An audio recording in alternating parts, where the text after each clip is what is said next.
سے گر کر چابک ہو چکی ہے۔ ہم سب اس اچانک افتاد پر بہت پریشان تھے۔ میں اپنی ماں کو ساتھ لے کر اپنی بہن کے سسرال پہنچا۔ سفید کفن میں لپٹی میری بہن کی میت صحن کے درمیان میں پڑی تھی۔ میں اپنی بہن کا معصوم چہرہ دیکھ کر روتا رہا۔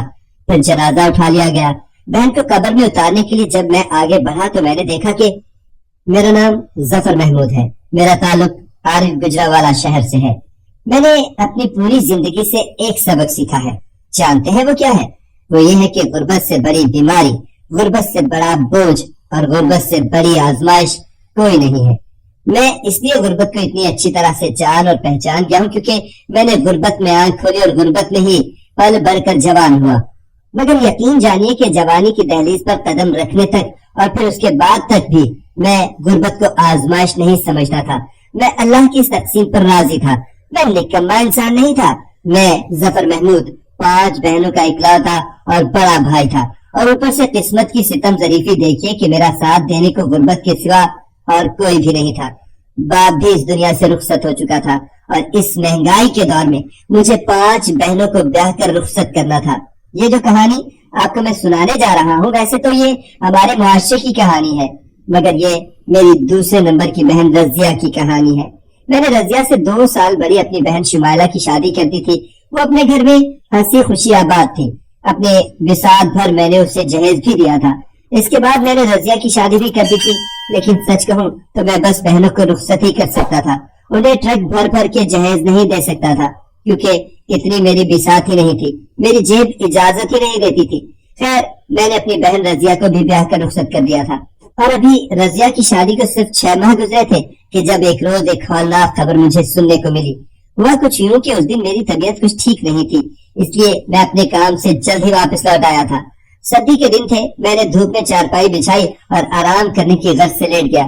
ابھی میری آنکھ لگے چند منٹ ہی ہوئے تھے کہ میرا موبائل بجنے لگا۔ تکیے کے نیچے ہاتھ ڈال کر میں نے موبائل نکالا اور دیکھے بنا ہی آن کر کے کان سے لگا لیا۔ دوسری طرف سے مجھے رضیہ کے شوہر کی روندھی ہوئی آواز سنائی تھی، جو کہہ رہا تھا، محمود بھائی، رضیہ کا انتقال ہو گیا ہے، آپ لوگ جلدی پہنچ جائیں، شام کو مغرب کے بعد جنازہ رکھا ہے۔ یہ خبر سن کر موبائل میرے ہاتھوں میں کانپ رہا تھا۔ مجھے اپنے کانوں پر یقین ہی نہیں آ رہا تھا کہ میرا بہنوئی کیا کہہ رہا ہے، رضیہ کا انتقال ہو گیا ہے۔ ابھی کل پرسوں تو میری رضیہ سے بات ہوئی تھی، وہ تو بیمار بھی نہیں تھی، بالکل ٹھیک ٹھاک تھی۔ پھر رضیہ کو کیا ہوا کہ وہ اچانک سے دنیا سے ہی چلی گئی؟ بہت سے سوالات نے اچانک ہی میرے ذہن میں سر اٹھانا شروع کر دیا تھا، مگر اس سے پہلے کہ میں اپنی زبان سے کوئی سوال نکالتا، میرا بہنوئی فون بند کر چکا تھا۔ میں فوراً ننگے پاؤں اندر کمرے کی طرف بھاگا، جہاں میری اماں کچھ سلائی کرنے میں مصروف تھی۔ میں نے اماں کو یہ ہولناک خبر سنائی۔ میری بات سن کر اماں بھی حیران پریشان میرے چہرے کی طرف دیکھنے لگی۔ فوراً ہم ماں بیٹے نے تیاری کی، اپنی چھوٹی بہنوں کو ساتھ لیا اور رضیہ کے سسرال پہنچ گئے۔ وہاں پہنچے تو دیکھا ایک کوہرام بپا تھا، نئی نویلی دلہن، شادی کو وقت 6 ماہ ہوئے تھے، اور رضیہ اس دنیا سے جا چکی تھی۔ سن میں داخل ہوتے ہی میں نے اپنی بہن کی میت کو سفید کفن میں لپٹے ہوئے دیکھا۔ اس کا معصوم چہرہ دیکھتے ہوئے میں وہیں اس کی چارپائی کے پاس بیٹھ گیا۔ اپنی پیاری بہن کو اس طرح چپ چاپ کفن میں لپٹے دیکھ کر مجھے اپنی آنکھوں پر یقین نہیں آ رہا تھا۔ اس کی سانس، اس کا شوہر بتا رہے تھے کہ وہ سیڑھیوں سے گر گئی اور اس کا سر پھٹ گیا تھا۔ ہاسپٹل لے کر گئے تھے، مگر بہت زیادہ خون بہ جانے کی وجہ سے انتقال کر گئی۔ خیر، ہم گھر والے اپنی بہن کی میت کے پاس بیٹھے رہے اور اس کی اچانک موت پر دل گرفتہ روتے رہے، آنسو بہاتے رہے۔ اسی طرح مغرب کا وقت ہو گیا اور جنازہ اٹھا لیا گیا۔ میں بھی اپنی بہن کے جنازے کو کندھا دینے کے لیے اس کے ساتھ ہی تھا۔ اپنی بہن رضیہ کو قبر میں اتارتے وقت میں بہنوئی کے ساتھ ہی تھا۔ رضیہ کو قبر میں اتار دیا گیا۔ میت کے چہرے کا رخ کعبہ کی طرف کیا گیا۔ قبر پر سیل رکھنے سے پہلے میت کا چہرہ اور کفن تھوڑا سا کھولا جاتا ہے، میں نے بھی کھول دیا، لیکن جیسے ہی میں نے اپنی بہن کے کفن کی چہرے کے پاس سے گرہ کھولی تو مجھے اس کی گردن پر کچھ نیلے نیلے سے نشان نظر آئے۔ اس وقت میرے ذہن میں وہ نشان دیکھ کر یہی خیال آیا کہ وہ سیڑھیوں سے گری تھی تو یہ چوٹ کے نشان ہوں گے۔ خیر، میں اور میرا بہنوئی قبر سے باہر نکل چکے تھے۔ اس کے بعد قبر کو بند کر دیا گیا۔ ہم نے اپنی بہن کی مغفرت کی دعا کی اور دل گرفتہ سے گھر کو واپس لوٹ آئے۔ لیکن جیسے ہی میں گھر واپس آیا، خواتین میں سے میری ماں نے مجھے ایک طرف آنے کا اشارہ کیا۔ مجمع میں سے جگہ بناتا ہوا میں اپنی ماں کے پاس گیا تو ماں میرے تھوڑا قریب ہوئی اور میرے کان میں سرگوشی کرتے ہوئے کہنے لگی، مجھے تم سے بہت ضروری بات کرنی ہے ظفر، ذرا کسی ایسی جگہ پر چلو जहाँ कोई ना हो। अम्मा को इस वक्त मुझसे कौन सी जरूरी बात करनी थी? मैंने हैरानगी से अपनी माँ के चेहरे की तरफ देखा, जहाँ पे बहुत परेशानी फैली हुई थी। ना जाने क्यों मेरा दिल भी परेशान सा हो गया। मैंने अपनी माँ का हाथ थामा और अंदर कमरों की तरफ बढ़ गया, मगर कमरे में हर जगह ही मेहमान बैठे हुए थे, लिहाजा हम थोड़ा सीढ़ियों के पास खड़े हो गए। मैंने अम्मा के करीब कान किया और कहा, हाँ बताओ क्या बात है? अम्मा कहने लगी, जफर ये तो बहुत ही परेशानी की बात है, औरतें तो कुछ और ही बात कर रही हैं। मैंने कहा, क्या बात कर रही हैं औरतें? तभी अम्मा रोते हुए मुझे बताने लगी कि रजिया की एक हमसाई कह रही थी कि आपकी बेटी का कत्ल हुआ है। अम्मा के अल्फाज सुनकर मैं अपनी जगह पर साकित और जामिद रह गया। मैं आंखें फाड़े अम्मा की तरफ हैरान परेशान नजरों से देख रहा था। मैंने एक बार फिर तस्दीक करने के लिए पूछा कि अम्मा क्या कह रही हो? अम्मा ने कहा, वही कह रही हूँ जो तुमने सुना है। उसी वक्त मैंने अम्मा से कहा कि आप उस औरत को बुलाएं, मैं उससे बात करना चाहता हूँ। मैं उसी जगह पर खड़ा था और अम्मा वापस औरतों के उस मजमे में घुस चुकी थी। कुछ देर बाद अम्मा दोबारा से मेरे पास आई और कहने लगी कि वो औरत रजिया की हमसाई है। वो कह रही है कि इस तरह सबके दरमियान में बात करना मुनासिब नहीं है। वो अपने घर जा रही है और हम दोनों को अपने घर आने का कहा है। मैंने कहा ठीक है। वो औरतों के मजमे से निकलकर अपने घर चली गई। मैं और अम्मा भी वहां से निकले और उस औरत के घर चले गए।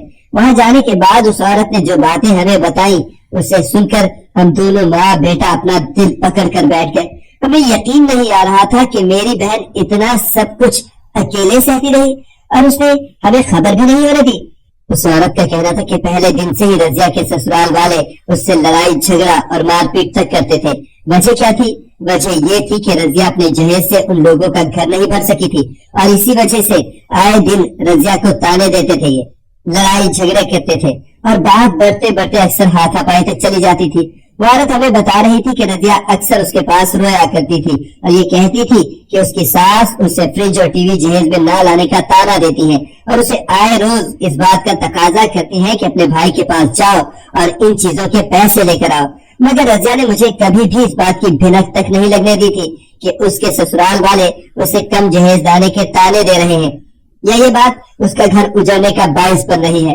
वो हमेशा जब भी मैं क्या आती थी चेहरे पर एक मुस्कुराहट सजा कर लाती थी। हमें कभी उसकी किसी हरकत से ये महसूस ही नहीं हुआ था कि वो अपने घर में खुश नहीं है या वो अपने ससुराल वालों का जुल्म सितम सह रही है।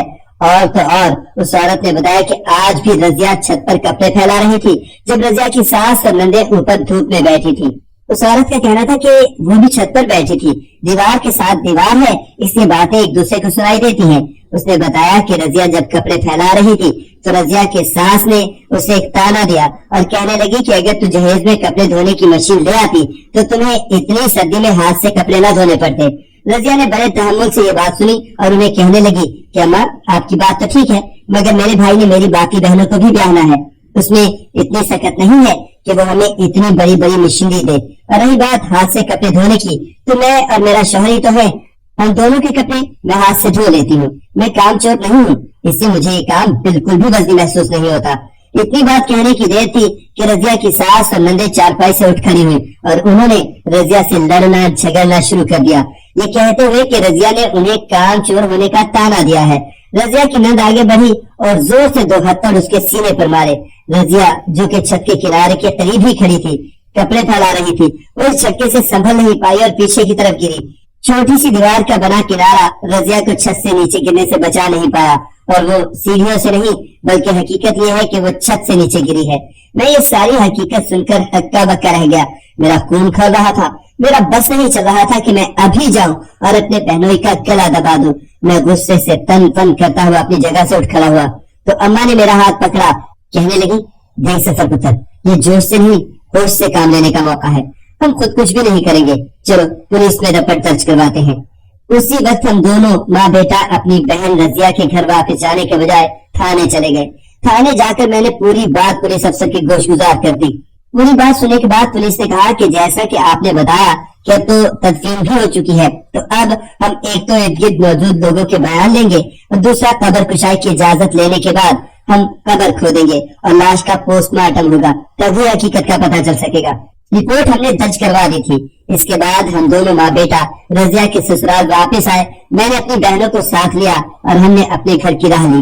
अभी तक मैंने अपनी बहनोई को या रजिया के ससुराल में किसी को भी इस बात की खबर नहीं होने दी थी कि हम उनके खिलाफ रिपोर्ट दर्ज करवा चुके हैं। हम बुझे हुए दिल के साथ अपने घर वापस आ गए। एक तो अचानक बहन की मौत और फिर ऊपर से इस बात की खबर मिलना कि ये मौत कुदरती नहीं बल्कि मेरी बहन को कत्ल किया गया है। ये खबर जैसे हम सब पर बिजली बंद कर गिरी थी। हमारे घर पर तो जैसे कयामत टूट पड़ी। खैर हम अपने घर लौट आए थे। घर आने के तकरीबन 5 दिन बाद हमें थाने से फोन आया। उन्होंने बताया कि आप लोगों की मौजूदगी में हम कब्र कुशाई करेंगे।